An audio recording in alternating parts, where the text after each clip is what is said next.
ঘৰত আৰু আজি মই মানে আহি পেলাই ইয়াতে মানে ব্লগ বনাই আছোঁ আপোনালোকৰ কাৰণে এই গৰমখনত আৰু এই পাকচলি একদম ষ্টাইল কৰি একদম কি বঢ়িয়া বনাই দিছোঁ আপোনালোকে ভাবিব নোৱাৰিব মই ইমান মেকআপ কৰোঁ লিপষ্টিক লগাইছোঁ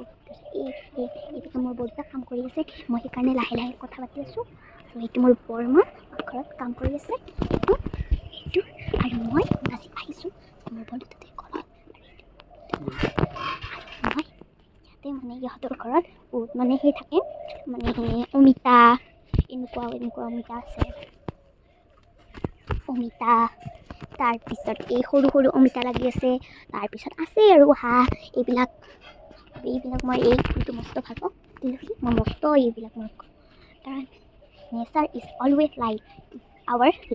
আমাৰ সকলো আৰু বৰতাই কৈছে কি হাল্লা নকৰিবি ভালকৈ থাক সেইকাৰণে মই চুপ চাপ কৰি আছোঁ কোনো বুজি পোৱা নাই আৰু এইটো মোৰ দেৱনাবা খপে ভৰাই আছে গলগলি আঁকে বহুত লপকে খাই আছে মোৰ বৰতা এটা পঢ়াই কৰি আছে আৰু মই ইয়াতে মানে ভালদৰে আছোঁ আৰু এতিয়া মই কেইটামান খাওঁ লপাকে আজিৰ দিন ইমানে টাটা বাই বাই